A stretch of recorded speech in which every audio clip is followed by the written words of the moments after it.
sponsored by the Institute of Museum and Library Services.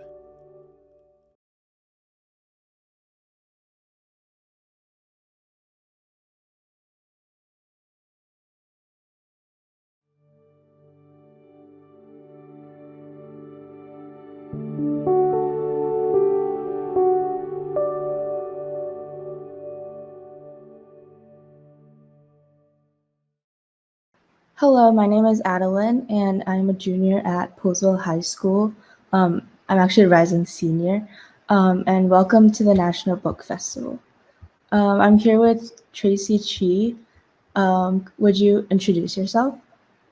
Hi, I'm Traci Chee. I'm the author of the Reader Trilogy and most recently, We Are Not Free. And We Are Not Free is a novel in stories about the Japanese American incarceration of the 1940s. And it is loosely inspired by some of my own family's experiences from that time.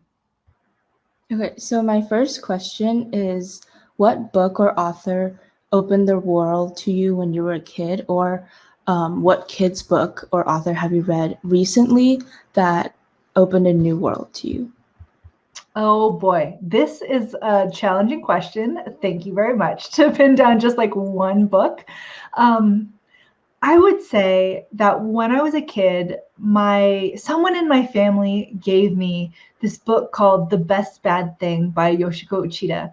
And it is set in, I think, the 1930s in California. And it's about this Japanese American family kind of living on their farm. And it was the first time, I think, that, I had seen a book about my Japanese American heritage. My family has been here since before the 1920s, when my grandfather was born. And so seeing that, I feel like really helped me to understand my place in this country, my family's place in this country, and the fact that we've been here for a very long time. And it was normal, it wasn't like this strange foreign thing, but it was like an American story. And I was an American kid, just like this kid in The Best Bad Thing.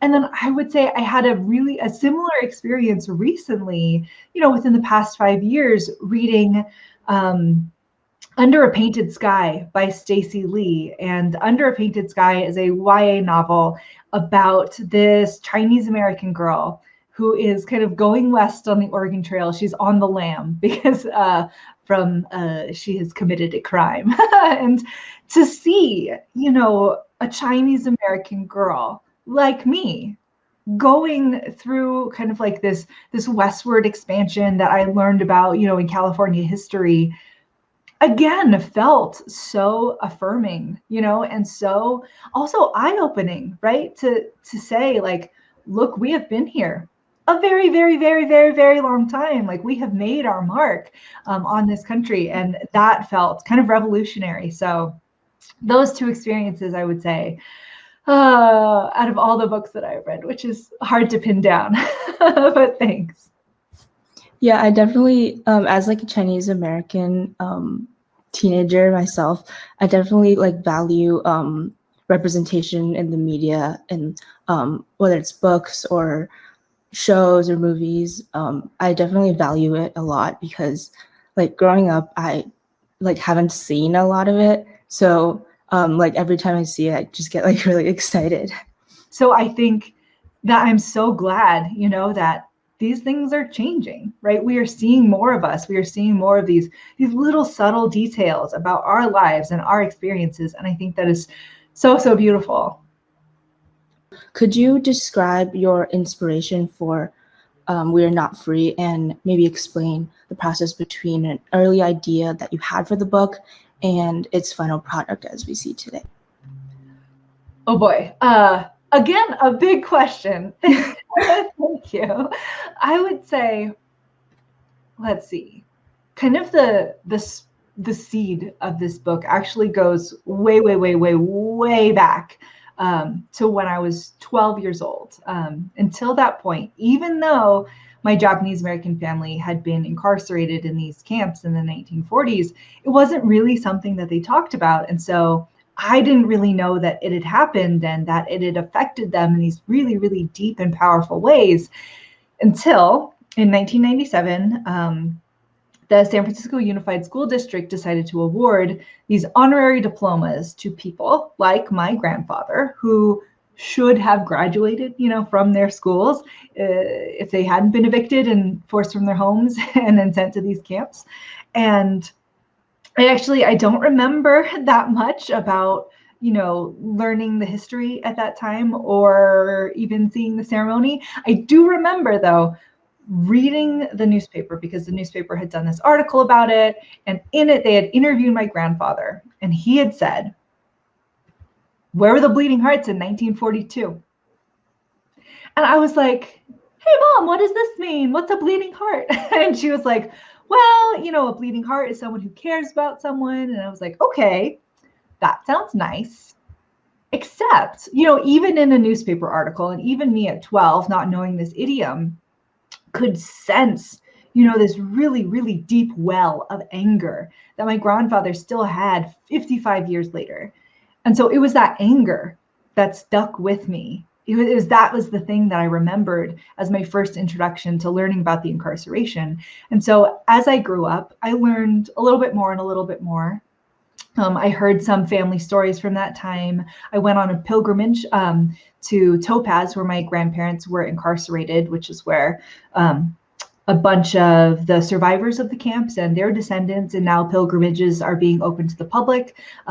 They go back to these incarceration sites and see where these people lived and get to meet other people who had these experiences. It was so powerful. So it was like this long learning experience for me.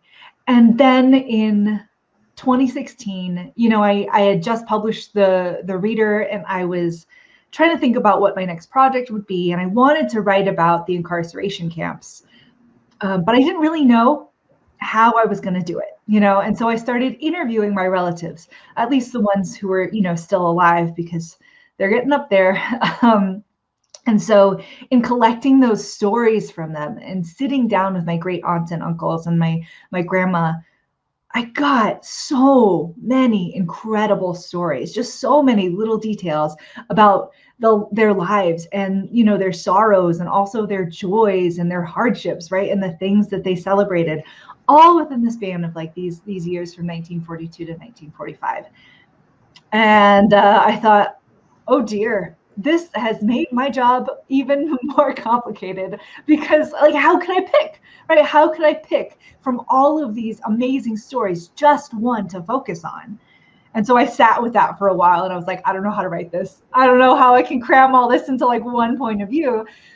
And then I realized, oh, I don't have to write it from one point of view. I can write it from this community of people, this community of teenagers, and we can see some of the diversity of experience and the diversity of kind of reactions and emotions that people had to what happened to them. Because, right, we are not a monolith. The Japanese American community in the 1940s was not all the same, and not everyone reacted to it the same way. And that became a huge part of writing We Are Not Free, trying to get, in 400 pages, different points of view, right? And different ways of looking at it. And not just the hard stuff, right? Not just the stuff of suffering, but also the stuff of joy. And so that is my journey towards writing We Are Not Free. Yeah, it sounds like a very personal journey, and now I appreciate the book as much more than just, I don't know, just a book, I guess. Yeah, for me, it's so much more than just a book, right? Going through this experience, learning about my heritage, it made the book feel so special, right? If I hadn't wanted to write this, I wouldn't have had the inspiration to go interview my family members, and I wouldn't have had the impetus to go research what happened to them. And so it makes it really precious to me. Yeah. So relating to that, you said you not only included the hardships, but also included the joys of life and just normal day-to-day activities of the teens that you've depicted in the book. So you speak about the Japanese American teen, I guess, experience in these internment camps, but more importantly, you speak to the experience of just being a Japanese American teen, period. So what do you want people to take away about being a Japanese American teen or being Japanese American in general? So I feel like I approached this story from kind of two seemingly opposing places, right? I wanted to be as respectful and as authentic as possible in talking about the specificity of being Japanese American in the 1940s, right? Asian Americans had endured decades of, anti-Asian racism in this country, not just Japanese Americans, but certainly Chinese Americans or Filipino Americans too, right? And so that was part of it. So that whole history was part of it. And then also, this attack on Pearl Harbor and that specifically anti-Japanese racism became a part of it. And I think that was something that you and I haven't experienced yet, right? That was so virulent and so kind of sharp and pointed that it became really specific and really detailed to that time period. At the same time, right, for me, learning about this history and how long it really does extend and seeing now that anti-AAPI racism has not gone away, that we are still facing these kinds of verbal attacks or physical attacks or racism in the workplace, for example, or in school.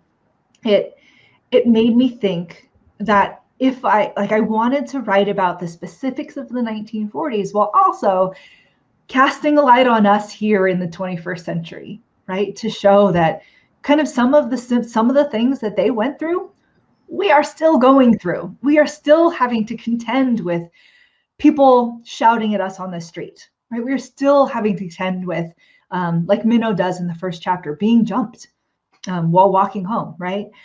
And so I tried to come at it from, it's old and it was really specific to the time period, but also it's still happening and we still got to contend with this.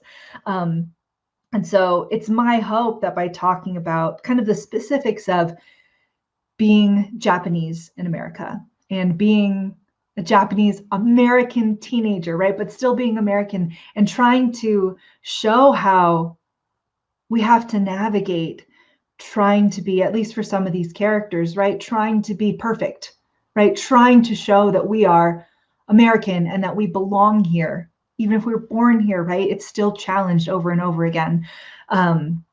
I tried to show that in these characters because that's, an experience I had growing up in the 90s and early 2000s. And I imagine it's still something kids are dealing with today, this pressure to be American, right? And also this pressure to kind of still live up to our heritage. And I think that's something that's really unique to an immigrant experience, even if our families immigrated here over 100 years ago, like my family did. So that was a little rambly, but that's, I think, kind of the things that I was trying to get at. Yeah, I definitely completely get and appreciate your perspective from just like the perspective of writing the book, wanting to include both the perspective of at that time period and to be true to that time period, and also to show that it's not like an isolated thing and it's not in the past already. And I think this also relates to, I noticed that the title is We Are Not Free, like in present tense. So I think it definitely relates to the title of the book. It's not, because it's talking about a past event, it's talking about history, historical fiction, but the title is still in present tense. So what was, I guess, relating to the previous question, what was your thought process or reasoning behind putting this as the title? Oh, okay. Thank you. Thank you for calling our attention to the title, because it is something, again, that is really personal to me. This title came out of an interview with my great auntie Mary that I conducted in 2016, in the summer of 2016. And my mom and I kind of went on this little road trip to like talk to all of her family members. And she was like one of our first stops. And while we were there, we sat down with her at her kitchen table, and she fed us lemonade with lemons from her garden. And I sat down with my computer and I pressed record, and we had this wonderful conversation that day about kind of what she remembered the most, and she remembered a lot, and kind of what stood out to her. And then we stayed the night. And when I woke up the next morning, she was sitting there. She wakes up really early. She was sitting there at the kitchen table, kind of waiting for me. And she was like, I have to tell you this thing. I've been thinking about it all night.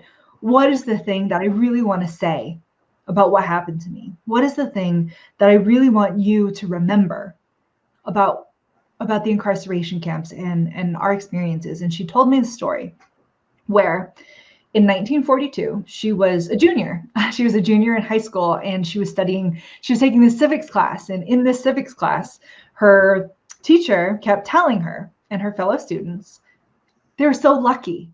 They were so fortunate to be these American citizens, right? To be free people. And they had all these wonderful rights, right? And then a couple months later, she and her family and her entire community were evicted from their homes and sent to these temporary detention centers. She ended up at the Tanforan temporary detention center, which was a few miles south of San Francisco, where she and her family, including my grandma, who was her younger sister, were crammed into a horse stall. And this was a family of 8 in one horse stall, right? The parents and the littler ones in the back, and then the older ones in the front. And it was a pretty horrible place, as far as I can tell, right?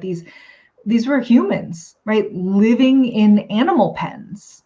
It was muddy and it was smelly, and they didn't have proper plumbing or heating or lighting or privacy.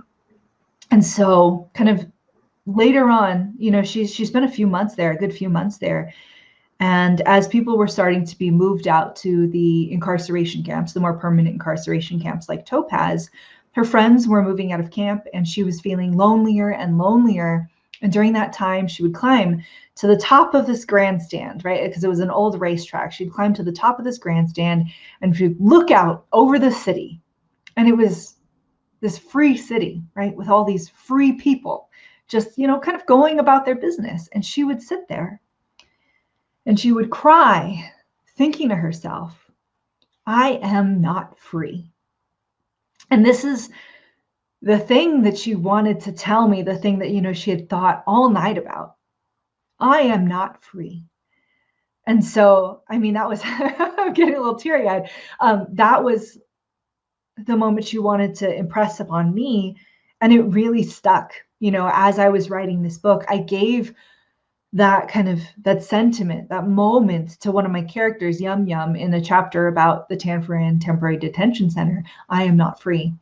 And as soon as it became We Are Not Free, I knew I had my title. And so that is kind of an homage to my Auntie Mary. Wow, that is, yeah, I'm like tearing up too. Like that is so, I don't know, just like personal and just a very deep, like origin story of the title. And I feel like it really,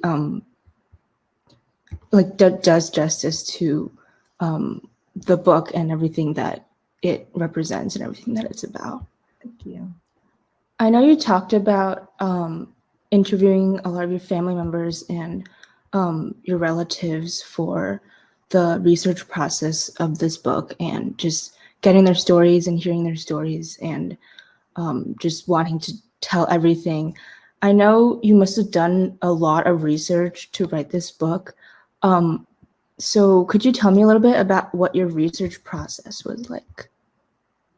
Oh, yeah. Okay. So some of my research involved interviewing family members. And And then some of my research involved actually going out to these incarceration camp sites. I visited Topaz twice, once in the summer to see what it was like, and then once in the winter to kind of get that feeling of that high desert, like freezing cold, dry winter. And then I also visited the incarceration camp at Manzanar, which has a really, really great museum there, and it has these barracks, these reconstructed barracks that you can tour to see kind of like what it was like to be inside of those. And then I also went to the Tule Lake incarceration camp site, and that was something, because there's hardly anything left of that except the original barbed wire fences that were used to enclose these people, and also the jail, which was built in, I think, 1945. And we were lucky enough, my mom, my aunt, and I were lucky enough to be able to go in there and see kind of the cramped conditions that these people were forced into, and to see the graffiti that had been written on the walls in Japanese and in English. And it was so stunning to be in these places and to stand where, my ancestors had stood. It was really powerful. And so I did that research. And then I also looked at newspapers from the time. I heavily used the Densho Encyclopedia and their digital archives. Densho.org is a great, great, great resource. I checked out the Library of Congress, of course, which has resources on the Japanese American incarceration, the National Archives catalog, which has tons and tons of photographs from that time. I also had the really, really great fortune. I also read novels by people who were incarcerated in the camps, and I read nonfiction about it, and I read poetry, and I looked at art. And then, this is what I wanted to get to, I also had the really good fortune of my grandma's old steamer trunk. She passed away when I was 8, so I never got the chance to ask her about the camps, but she had kept tons and tons and tons and tons of stuff from her time as a kid and a teenager and after the camps in this old steamer trunk. And in it, she had all of these photographs from around the camp time, and then also report cards, dance cards. She had a scrapbook. She had like these little candy bar wrappers that people had, like boys had sent her with letters. And in it, she also had tons and tons and tons of letters, again, from boys mostly, who were writing to her while she was in camp. And a bunch of them, more than half of them, were from my grandfather. He was drafted into the Army in 1945, early 1945. And so he left camp when he was 19 and my grandma was 16, and he started writing to her. And in his letters, he kind of describes both his life in basic training and then kind of the social life that they had. He writes a lot about their friends. He asks about what she's doing, learning to swim or work, like getting her first job at camp. And so having these letters was a huge, wonderful resource for me to just get like an unfiltered window into the mind of a teenager in 1945. And so that became a really, really big influence on the book as well. Wow, it sounds like such a cool and like unique resource. I almost feel like you're meant to write this book, and like in a sense. I mean, it feels like a lot of things lined up so that I could get the resources or I could find these stories, and I feel really, really lucky for that. So throughout your research, I know you've done so much research going into this book. What was the most interesting or unique thing or information or artifact that you found? I would have to say that it's those letters from my grandfather to my grandmother. He was 19, she was 16. He was writing to her. And as I was going through them, he was writing about like, hey, can you get me a copy of the high school yearbook? Or, hey, did you hear this song on the radio? Like Your Hit Parade. This is called it was like the top 40 hits, Your Hit Parade. And like, do you remember that time when we were hanging out in the barrack, like listening to music? And so like these things, yearbooks, what song is your favorite, right? Like, oh, hey, did you hear that so-and-so is kissing so-and-so in New York, right? Like, these things were such great details, but they were also really familiar, right? These are the things that I was thinking about when I was in high school in the early 2000s. Like, oh, did you sign my yearbook? Or like, oh, what's your favorite song? What are you listening to? Or like, let's hang out and just like listen to music. And so the fact that those experiences, the things that he was concerned with, you know, gossip, music, learning to drive, and those were kind of my concerns. And I imagine the concerns of many, many young people today, right?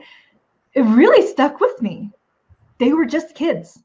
They were teenagers, even though all of this stuff was happening around them, even though they were having to contend with and go through all of these things related to the war and the incarceration. They were still just American teens. And so those little details from those letters really, really stuck with me.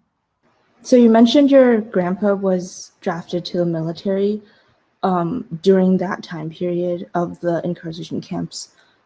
Was he Japanese American?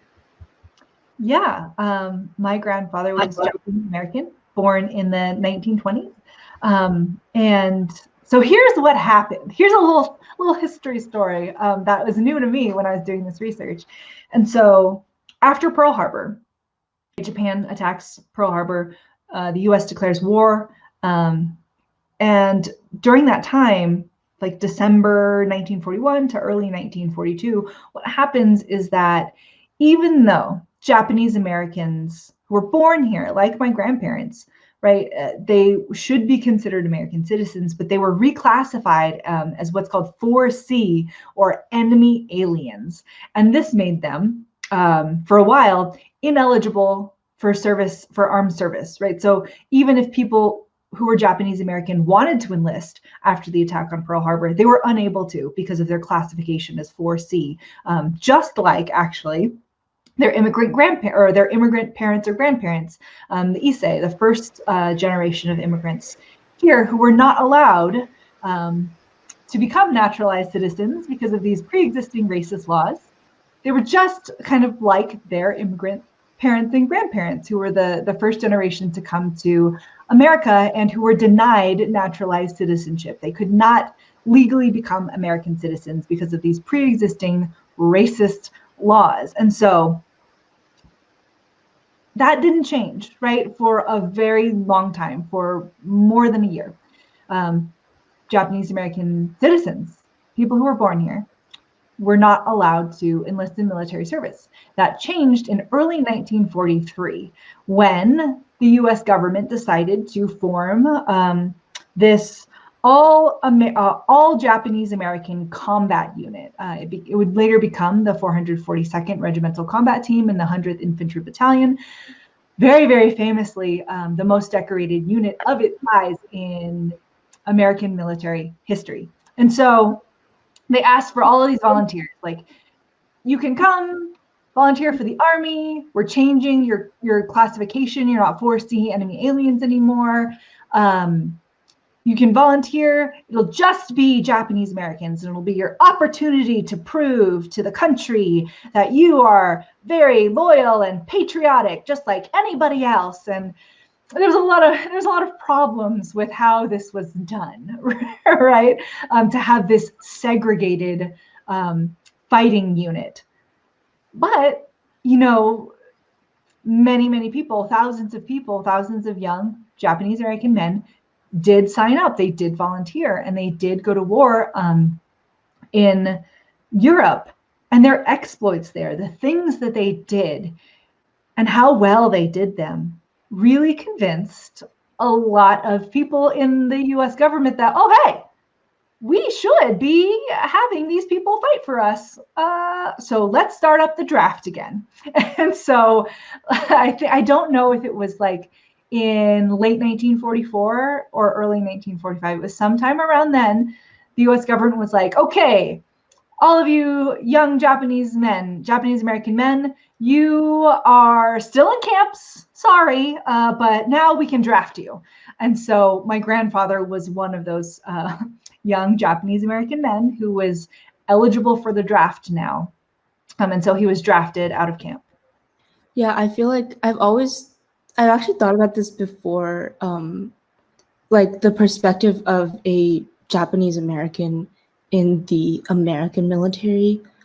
I feel like it's like, as we talked about before, people here who are either children of immigrants or immigrants themselves have this, like, I know I personally do have this conflicted identity about, oh, I'm American, but I'm also Chinese, but well, I was born here, but oh, my parents are Chinese, I look Chinese, I could blend in China.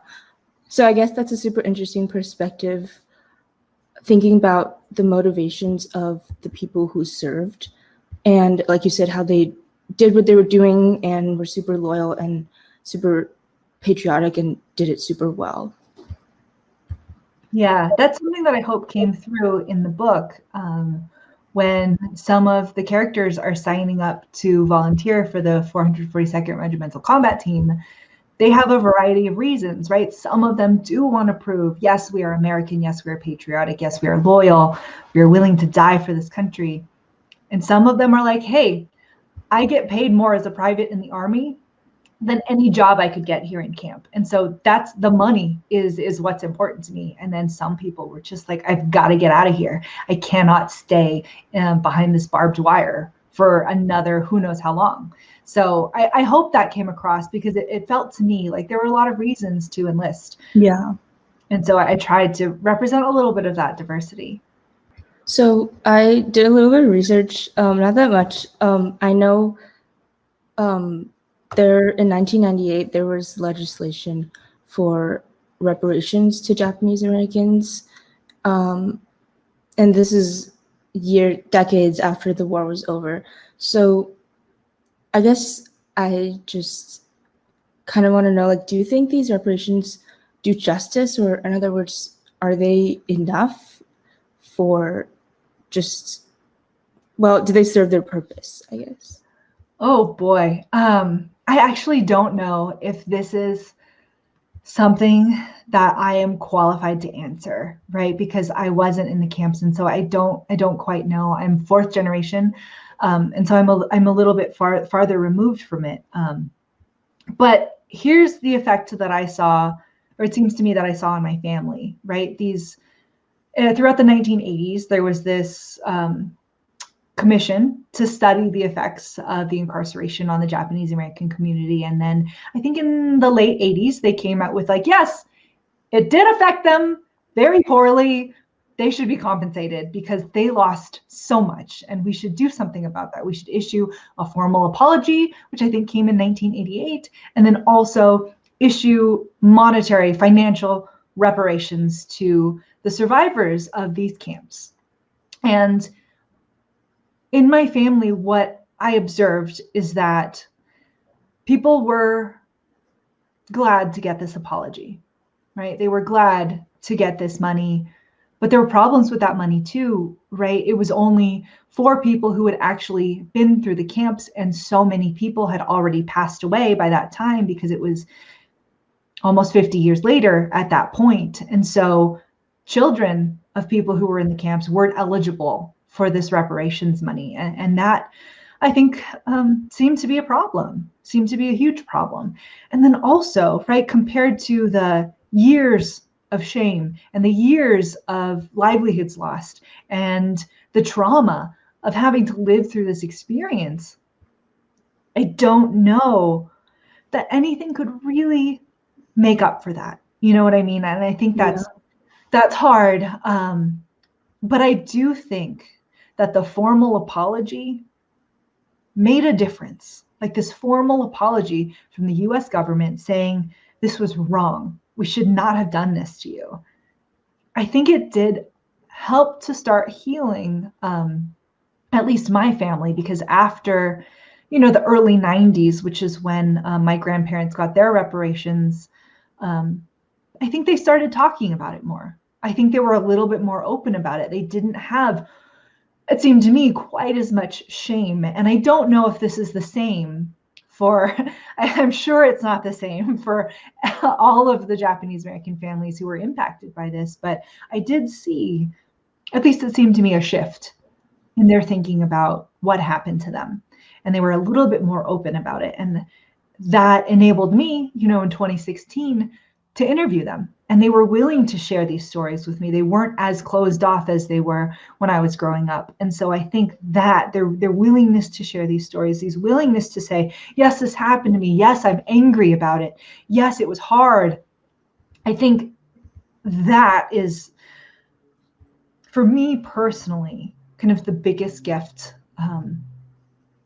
Although not to undercut, right, all of this other complicated stuff, the money, the complications with that, the formal apology, the effect it had on the people who lived through it. I mean, that's a different thing that I don't think I can quite speak to, but I do think that for me, I'm grateful that it did seem after the reparations and the apology, that it made people a little more open and maybe was a path towards healing, hopefully. So my final question is kind of like asking for a parting message. If you could share one message with your young readers of any of your books or just your young readers in general, what would it be? I hope in writing this and sharing these stories that I help people to see that these events, the Japanese American incarceration, the racism that led up to it, the failures of our government to protect its own people, the abuses that people suffered, the rights that were stripped away. These things happened in the 1940s, but that wasn't actually that long ago. That history, I think, is still with us.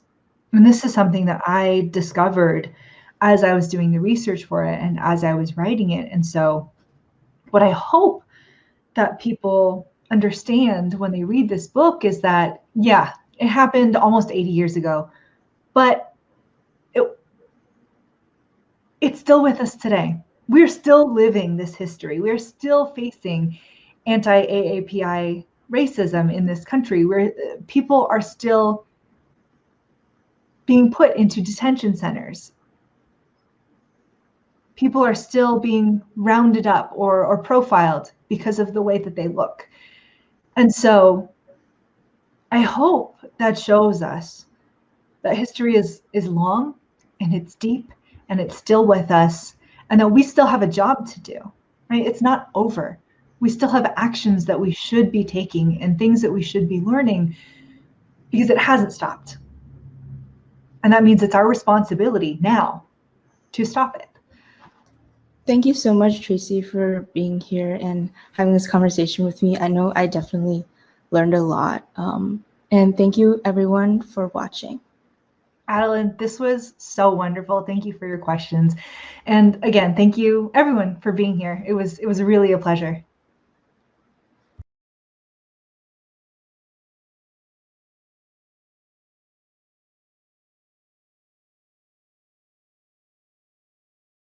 Hi, my name's Courtney. I'm Christina, and we're at the Library of Congress today. This summer, we worked with teams from across the country to learn more about the library and explore its unique resources, collections, and events. This building is so pretty. Yeah, and it's open to everyone to visit. And you can access its resources from anywhere in the world. This is your library. Take it away, Emma. Hi, I'm Emma in Massachusetts.